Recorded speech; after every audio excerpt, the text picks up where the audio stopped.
Tell us the story of what happened. So I had a friend of mine, a female friend that worked at one of the clubs, and it was very nice with her. She's got a kid.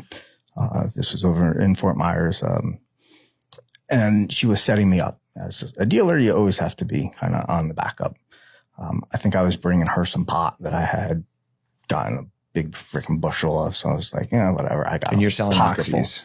Yeah. Oh, I sell anything. Yeah. Anything that people need. I have what you need.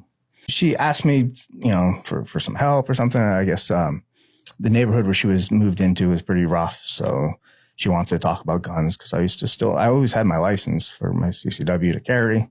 Hadn't been in any trouble. So the fact of the matter, I'm on prescription drugs still didn't stop me from when I was 18 and didn't want to drink, or 21 and I didn't want to drink, to get a concealed weapons license. So, and all my friends had concealed weapons license. We all had guns.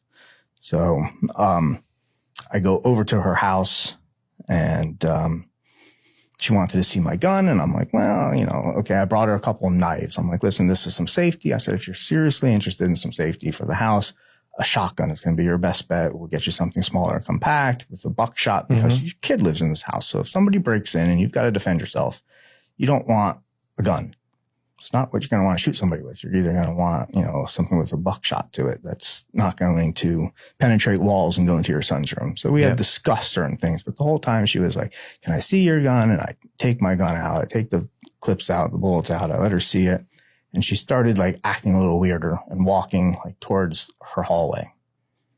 And I'm like, what? And of course I noticed, guy comes out, sawed off shotgun, ski mask on, pants down to his waist. And he just comes up to her, towards me. I'm like, I didn't have anything. I actually didn't bring any money. I only had a little pocket full of the pot for her as a gift. And I honestly, I didn't have anything on me to even give them. But I'm in a moment where I don't care. So he stood too close. I had my hands up. And if he would have stayed where you were from me, I would have done anything he asked. But he stood straight up to me. So my first thought was, I can step on his pants and push the gun away and take it from him. And that was exactly what I did. Without warning, word, or anything, I just stepped on his pants, pulled the gun away from my face, and proceed to attack him. I rotate the gun around, get it underneath his chin, my finger on top of his finger on top of the trigger, and I turn and I pull the trigger. He didn't have any bullets in the gun. Luckily.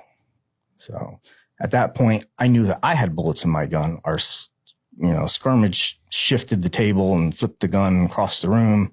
I just got out of the house. I called the police. I had them come because, again,